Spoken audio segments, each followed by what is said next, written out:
Welcome to your ground, and my name is King Boaz. And today we are somewhere in Africa, the most populous country in Africa, that is Nigeria, with over 200 million people. And obviously, that's why it explains to have all these stars. They have so much to pick from. And Nigeria is popular for many, many, many things. If you didn't know, they have a 750-meter rock that is called the Zuma Rock. So get some time and go to Nigeria and see some of the amazing things.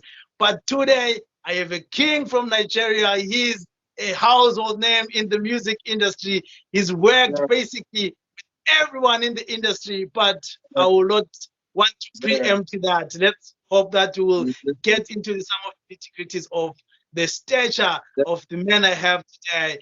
SoSick, Baoni. Boaz, Moakpa, nice. That's dope. Welcome to the show, my G. Thank you, bro. Thank you.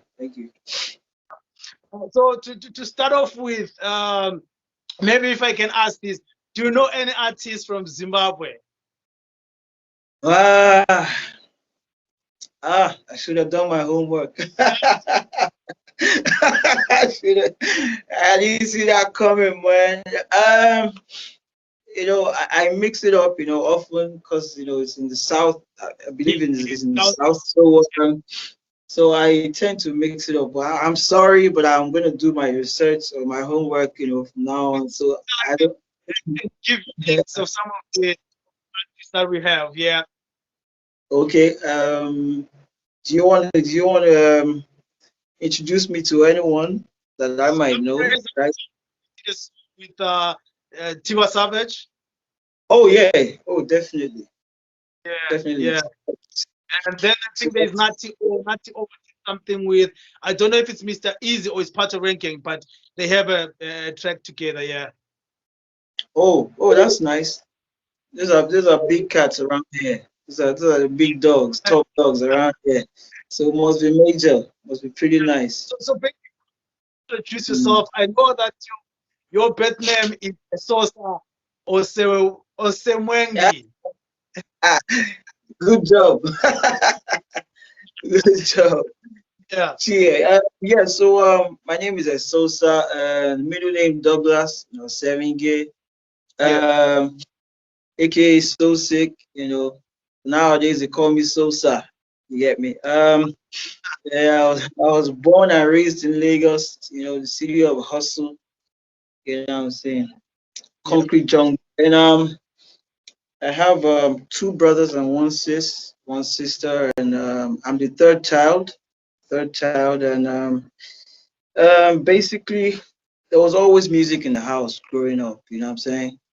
My my father always played music. And my brothers as well. They were big on music. And I tagged along all the way. I wanted to be just like them. So eventually, they started writing their own songs and making their own music, and I picked an interest in that because I wanted to be, like I said, just like them. So a little boy in primary school trying to write music and trying to sing to everybody, and that's how it started, though. That's how things started. Yeah, that's how. Growing up, what genres were you exposed to? It was all sorts of genres actually. It was from R&B, Yeah. the Boys to Men's, the Tevin Campbell's, and then the hip hop, Naughty by Nature was, Notorious B.I.G.'s, Nazis, and then some pop, Michael Jackson. I mean, everybody listened to Michael Jackson. You get me? Some African sounds, Felix Liberty, the likes, some Juju, some Fuji. I just loved music, bro. It made me happy. I just loved music basically. So I could say, man, my spectrum was very, very wide. You know what I'm saying? Even reggae, throwing some Bob Marley, some Yeah, Peter Tosh. Saying yeah, so, say all around, baby, straight up. yeah. All right. You said that you developed your interest in music when you were still young, and because it was also Oh, something that was family. How was the reception though from parents? Usually they push us away from art because they think oh, no, yeah. there's no future in this. There's this. How was this dynamic in your family, considering that there were already people that were so deep in music at the time? Yeah, you know, at some point we had to grow up in a single home with my father, basically, you know what I'm saying? So and he did not have any problems with that, you know what I'm saying? We us going into music or loving music, you know. Yeah. He allowed, yeah, he basically allowed us choose whatever we wanted to do. He was a fun guy, so it was easy.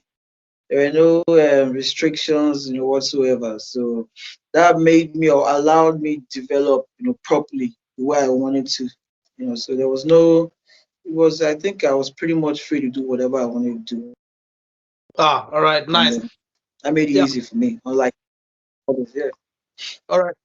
Having listened to quite a variety of music, how did you decide to pick hip hop? Because that was the defining moment for Mm. you in 2007 when you guys came up with the album Gino.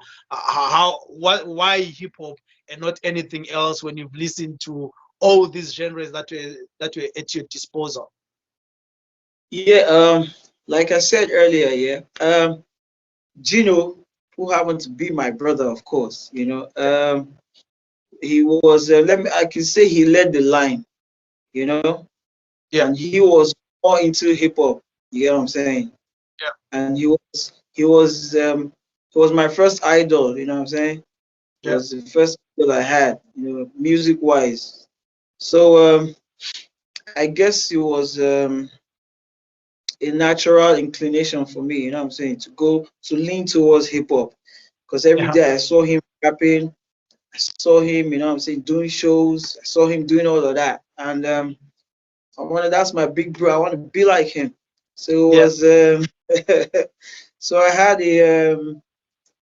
a slight nudge towards hip hop, and then I just delved into hip hop, and I got my OT from him. I got basically learned everything I know or I knew from him.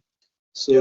it was hip hop. You know, hip hop was above the rest. You know, for me, that's how hip hop became a major for me. Yep. All right. Nice. And besides doing the artwork, you quickly moved on to become a producer. How was this transition? How did your interest in producing and not being in front of the crowds? Because it's Yeah. usually fun. The face of Yeah. the Yeah. scene. Yeah. Yeah, straight up. I know. You know, at the time, yeah, when I used to rap like properly, like rap, it was difficult to actually get a beat, to rap on. You All know what I'm right. saying? It was pretty difficult. We didn't have this much producers, no, and all of that. So I got a couple of beats, but I didn't really, I wasn't satisfied. They weren't exactly what I was looking for. You know what I'm saying? Yeah. I wanted more. I wanted better. I wanted more. You know. So at some point, yeah, because I had been around the studio so much, I felt like it was something I could do. You know, just watching the producers and watching them work. You know what I'm saying? I Yeah. felt like, yo, if I could study them and then apply the ideas or the concepts I had in my head, Yeah. I might be able to create something. And that was the journey. That was the transition for me. So you just saying, um, I want to produce my own sounds. You know what I'm saying? Because I'm not getting what I want, exactly what I want. Yeah. So I want to start with producing my own stuff. Yeah. And so that was how the transition, what I'm saying, started. Basically just producing for myself.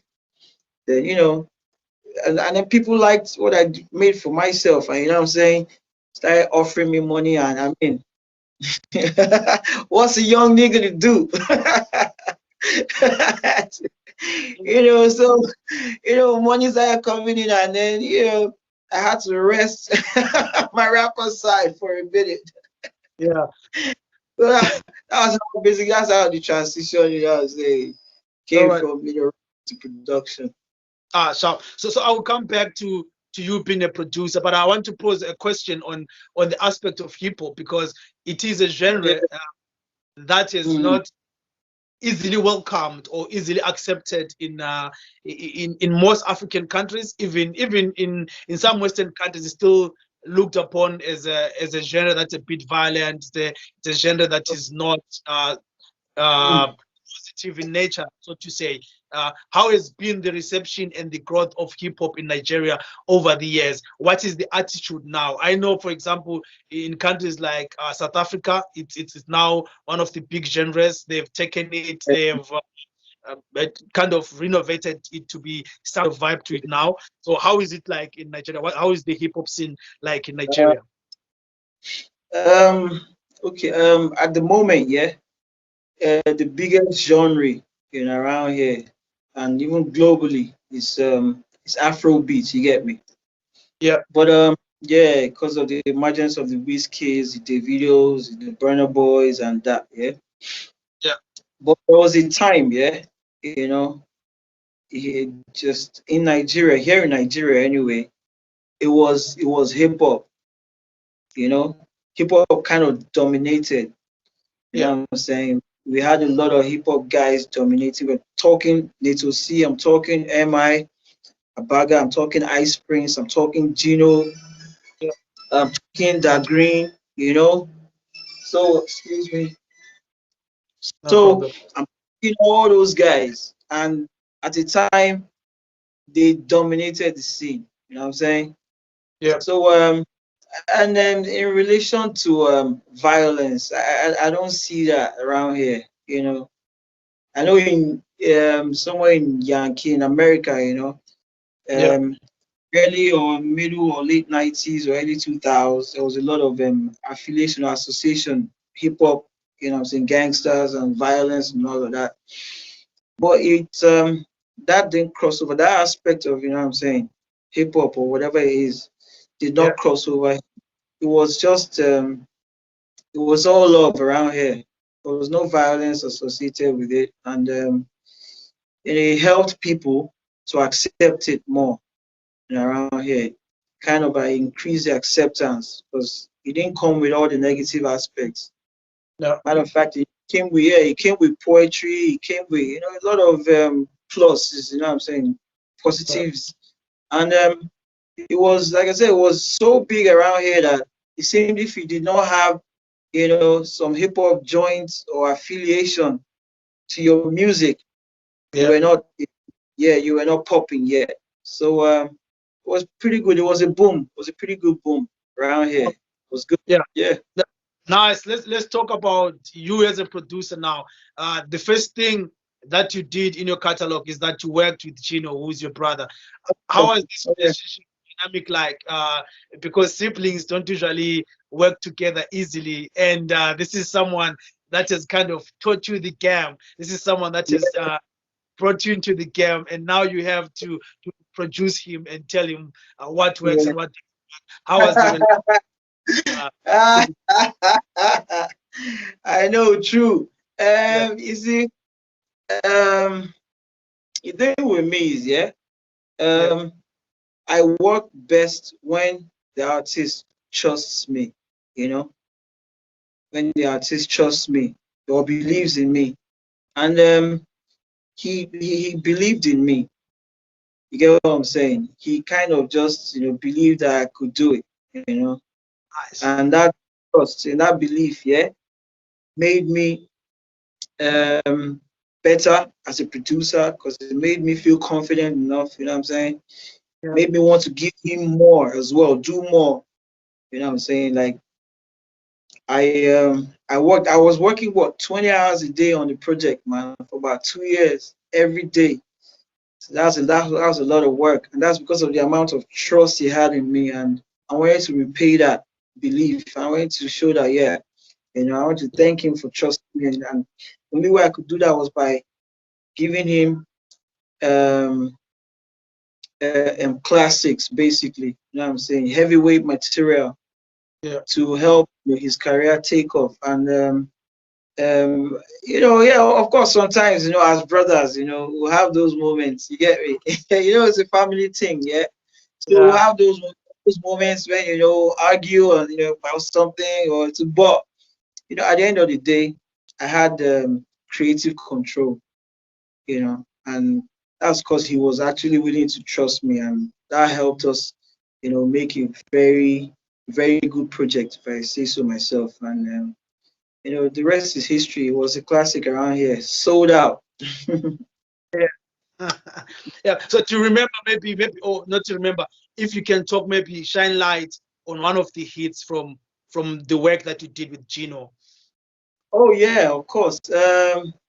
This one was termed one of the biggest hip hop songs of all time around here. It's called No Be God. It's called No Be God. Yeah, Yeah. it had the best video at the time, the best video they had ever seen around here at the time. You know what I'm saying? Yeah. The video was fire. The video was talked about, cleared awards. It was crazy, and it's a song that actually talks about believing in yourself.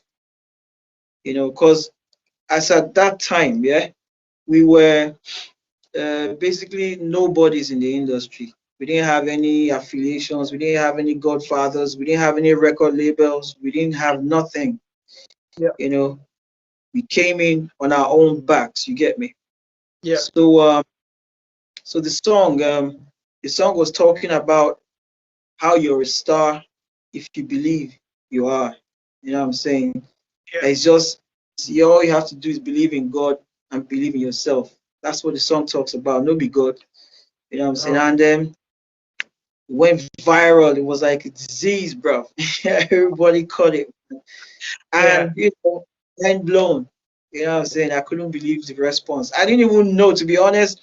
He didn't know, we're gonna get that kind of response. I didn't know as well. But Yeah. it was something else. We were I don't think we were prepared for it. You know what I'm Yeah. saying? But it went crazy from there. Ah, nice. So how did this impact your lives, your perception, maybe in the hood now they have SoSick, that guy, they have, Yeah. how did this change even your perception in life, your relations to other people and other places? Well, man in the hood, I could barely, walk around anymore in the hood. First of all, because the video was everywhere. It was number one on every single chart. You know what I'm saying? Around here in the country, it was number one. Yeah. So that made people, start looking for me. Yeah, yo, we need to work with that guy. We need to work with that guy. You know what I'm saying? I didn't have any management. I didn't have, I was basically in the studio 247. I didn't even know, what I'm saying, the impact of what was going on out there at first. You know what I'm saying? But after then, yo, I couldn't. I had no space, bro. No time for myself.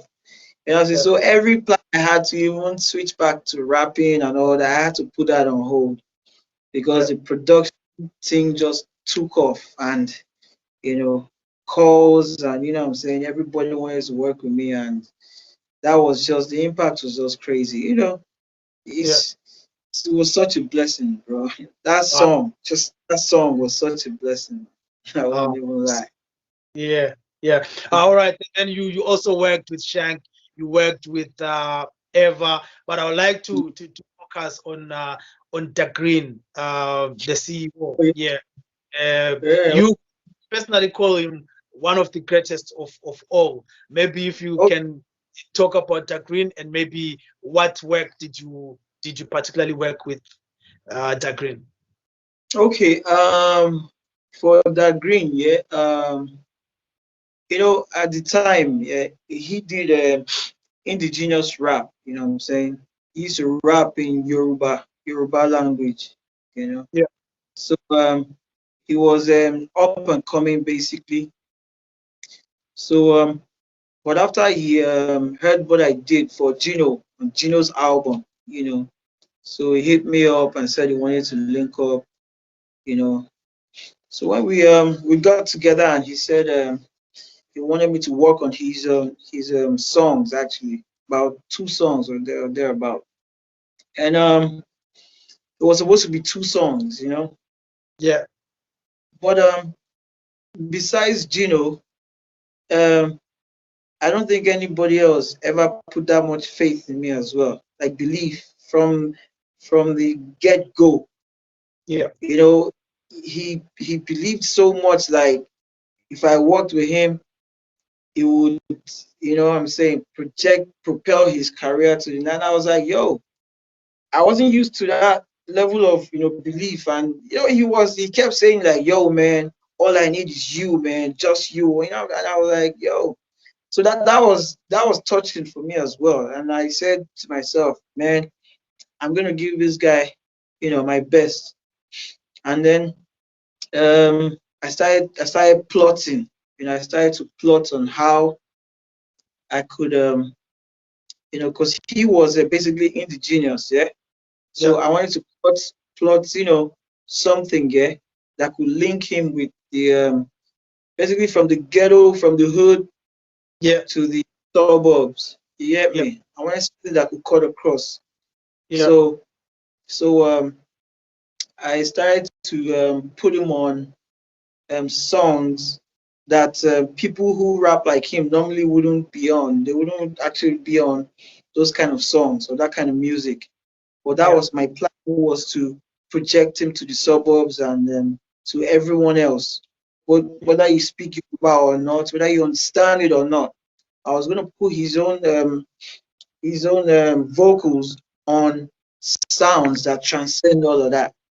I All was right. gonna, yeah, it was sort of like a marriage, and that's what I did, and he trusted me enough to say, yeah, go ahead, you know, and it it was it was atomic. The explosion was 100 times bigger than the Gino projects that we worked on, bro.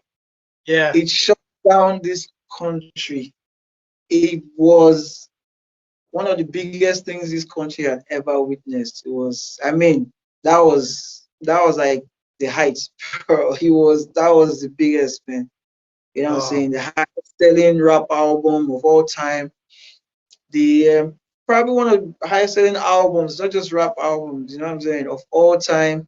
The Yeah. biggest shows. He was the biggest, he became the biggest artist in the country, off of that album. That Yeah. was the kind of impact, that he had. So, but um, unfortunately, that didn't last too long, because Yeah. barely a year after we dropped, not even up to a year, after we dropped the album, just a couple months later, he passed.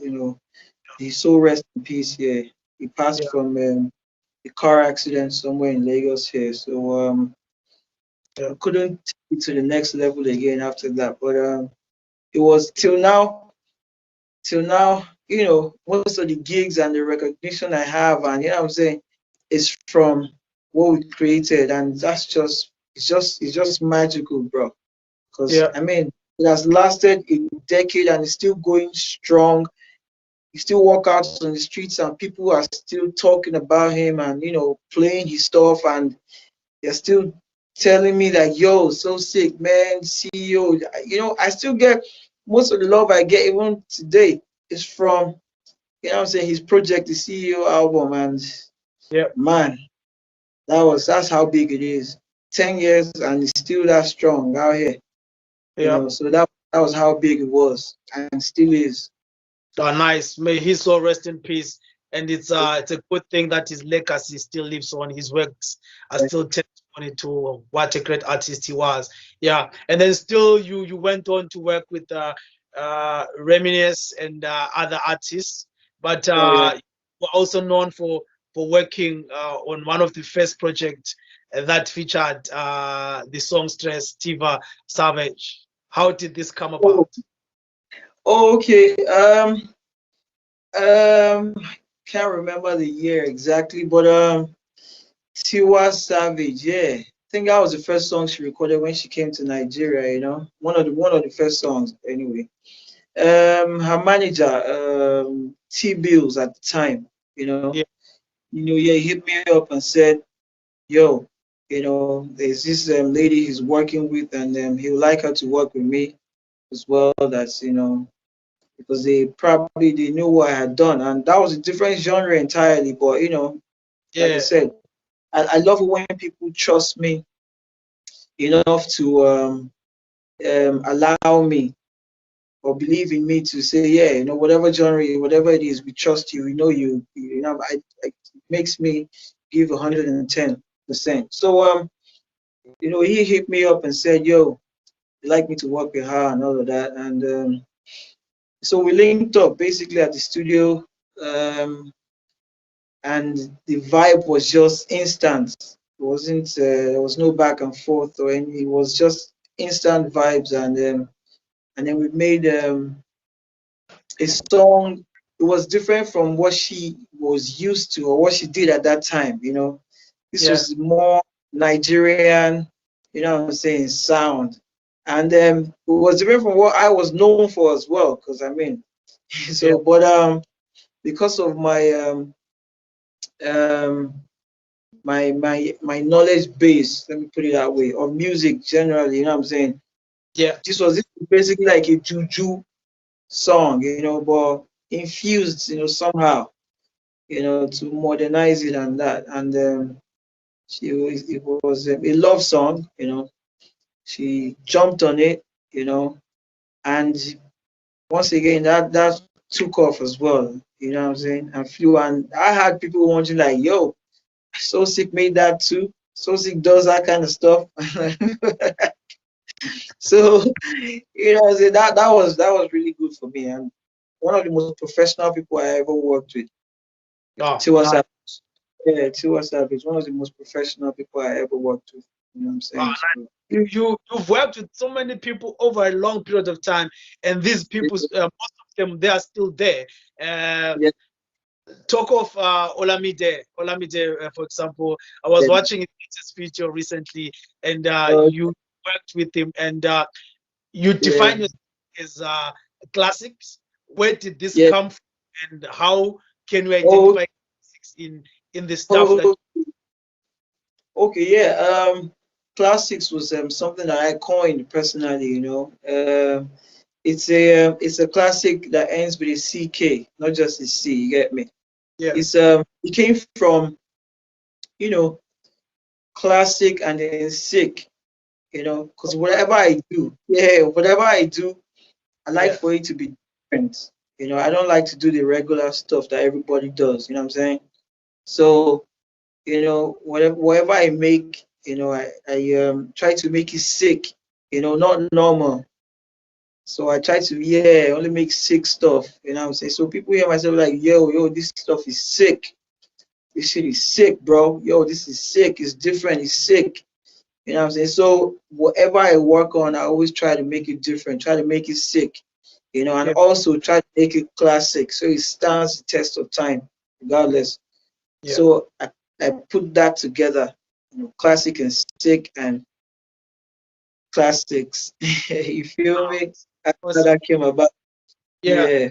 it's got a number of big names. M.I Abaga, Ice Prince, Burna Boy, Nateo C, and maybe which one amongst these would Yeah. you like to talk about?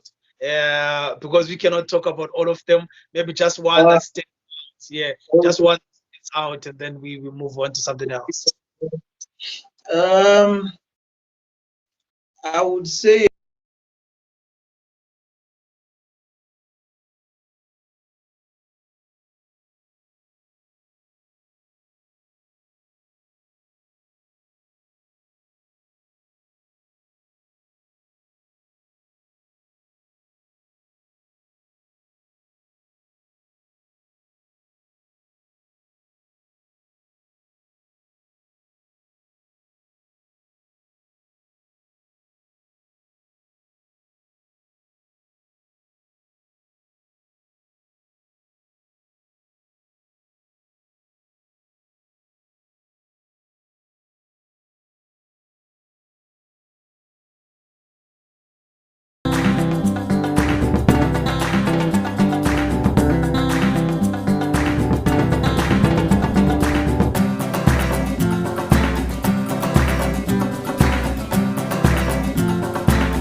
was basically two songs.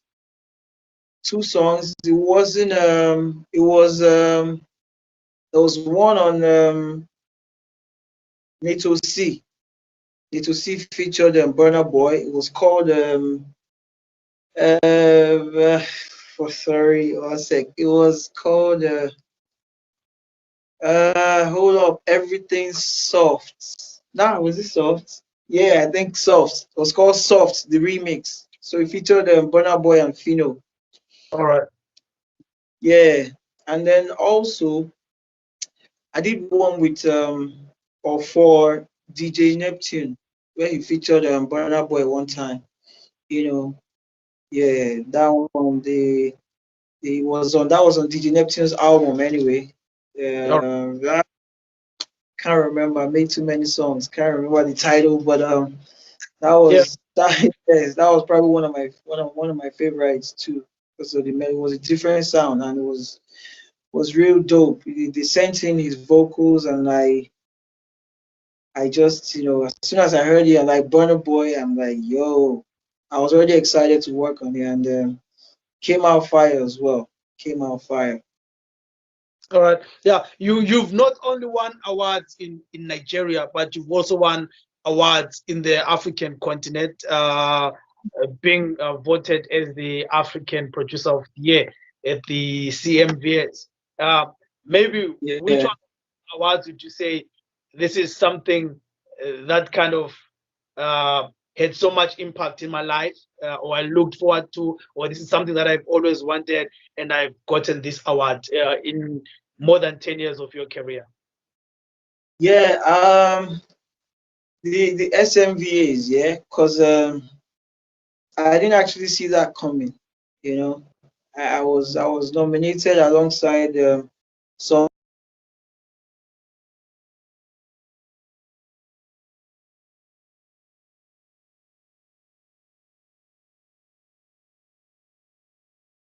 big like I said, I didn't see it coming. I didn't think I had a chance. You know what I'm saying? Talking Yeah. about some of the biggest stars across Africa at that time. So I was just my humble self, just there to attend. And be a graceful loser. But I had the streets behind me and that, and when they said my name as a winner, I was like, yo, did they just call me? Was that me? You know what I'm saying? Because I mean, yo, we had the biggest producers in Africa, you know what I'm saying?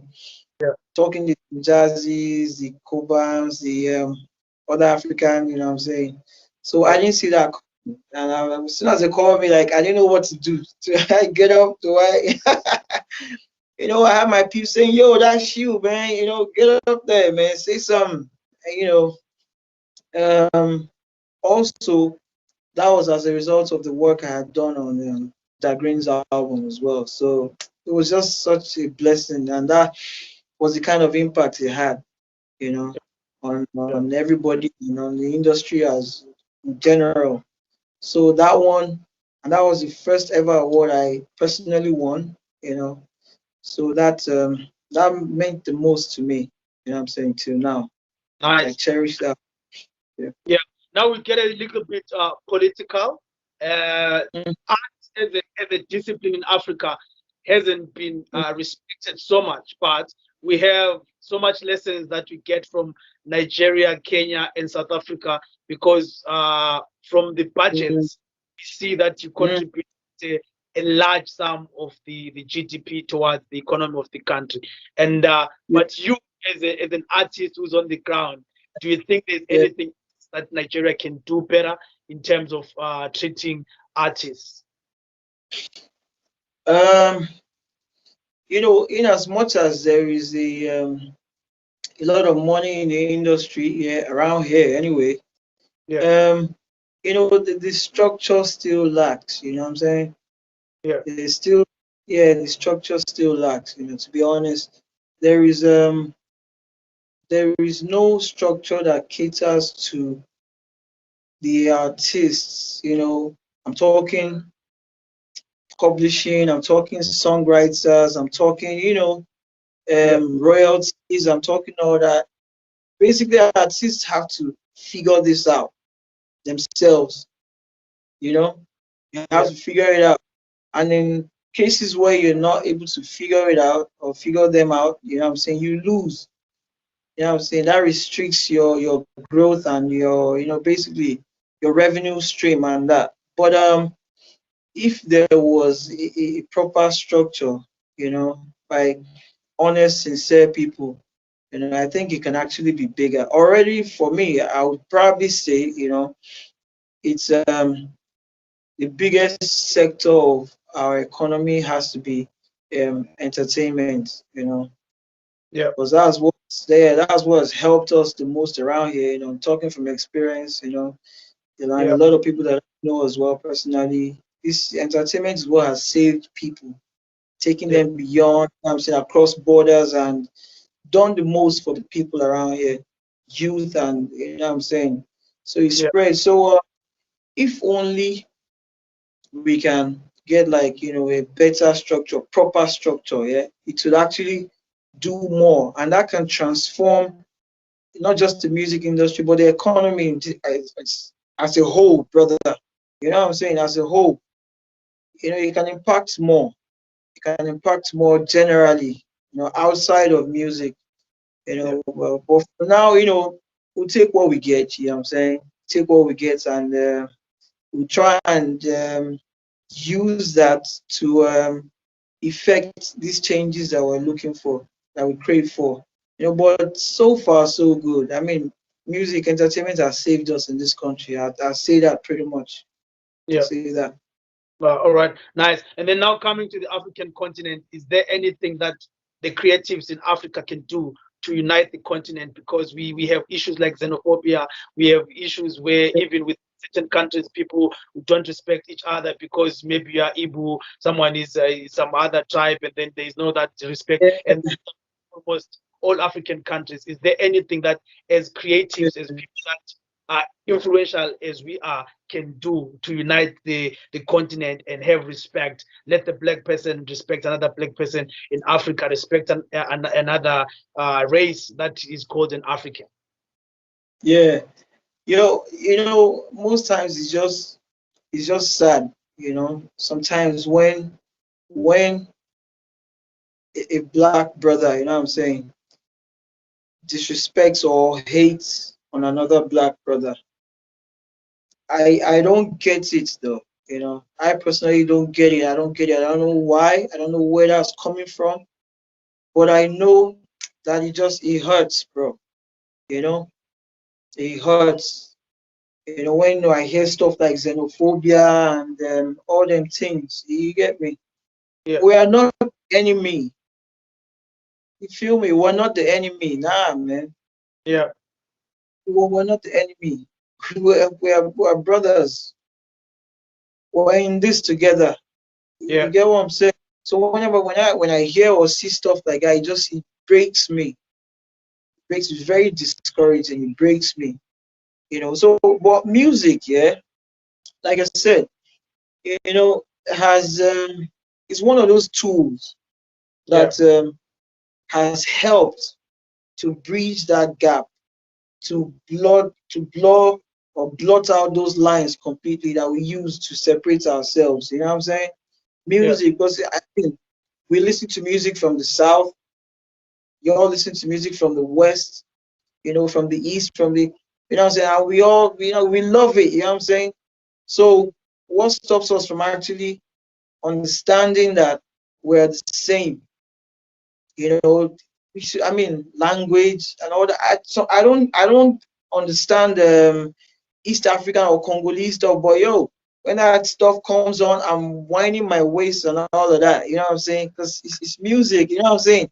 They're my brothers. I feel a connection to them. I feel a connection to you in the south. I feel a connection to the west, the east. You know what I'm saying? To the north, whatever it is. I feel that connection. But somehow, over time we've allowed ourselves to be divided. But music is his own language. You know Yeah. what I'm saying? And, yeah, and we can use that. We can use that to unite. And like I said, You know, Yeah. out all the negativity, all the hate, all the, you know what I'm saying, music can help, and it's been helping. I mean, where would we be without music right now? How would we coexist actually? You Yeah. know, it does better than all this our um and I don't know, even bigger than what the United African AU is doing right now to unite us. I think music is even doing better. Music is, you know what I'm saying, to unite us as a people. Yeah. So yeah, you know, music is very, very, very, very important in us, in love between Africans, brothers and sisters. We're one. Yeah. So will you be willing to work with anyone from other countries, or have you worked with any other artists across borders? Yeah, I've Check, I've worked with check. What does it take for anyone who's watching another artist in Zimbabwe, in Mozambique, in Ethiopia to work with SoSick? What does it take to collaborate with you? um what does it take? Well, I've worked with people from outside, you know, before, but you know, it just takes for me to understand your your music, you know what I'm saying, where you are, and then where you would like to be, or where you want to go. I like to be the bridge Yeah. that takes you from where you are to where you like to be. Like I said, I listen to all sorts of music. First of all, first things first, I'm a music fan. Yeah. So yeah, that makes me conversant with so much, you know what I'm saying, so many types of music. So like, if it's European, if it's African, if it's Western, if it's whatever it is, I listen to all sorts of music. I love music. So for anybody that wants to work with me, it's pretty easy. First of all, I have to understand where you're coming from sound wise, you know. Yeah. That helps me develop something sound wise as well for the artists to take them to the next level. Like I said, I like to redefine or define the soundscape of Yeah. wherever I work. So it's not too complex, it's not complicated, you know what I'm saying? Anybody reaches out to me, I don't care what language it is, you know what I'm saying? It's music, it's a universal language on its own, you know what I'm saying? And I'm down to work with anybody, south, east, north, west, wherever it is, man, you know what I'm saying? So Yeah. maybe, yeah, make history, who knows? Yeah. Awesome. Thank you so much for your time, and thank you so much for taking time out of your busy schedule for Ear Ground. We greatly appreciate you. Appreciate my bro, Mio, man. Thank you for reaching out, and you're doing a wonderful job. I love what you're doing, putting Africans on the map, you know what I'm saying, helping us project our positivity, and you know, I totally appreciate what you guys are doing. Thank you for having me as well. Thank you so much. That was a king from Lagos, SoSick, and this is King Boaz. I'm out. Until next time, this is Ear Ground, New Voices Amplified.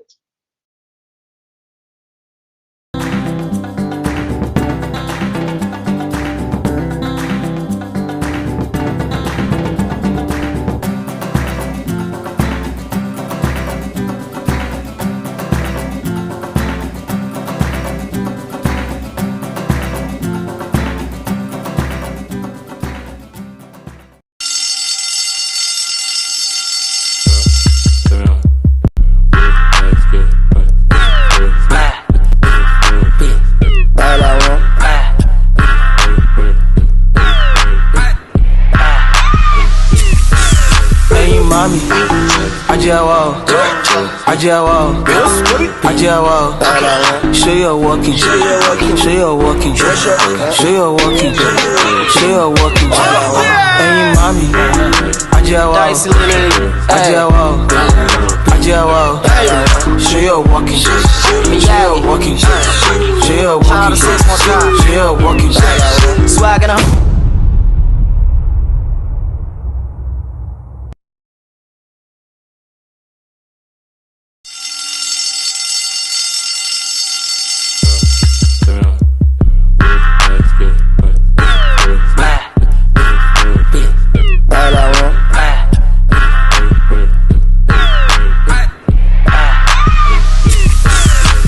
mommy, Ajawa, Ajawa, Ajawa. Show your walking, show your walking, show your walking, show your walking. Hey, mommy, Ajawa, Ajawa, Ajawa. Show your walking, show your walking, show your walking, show your walking. Swagging up.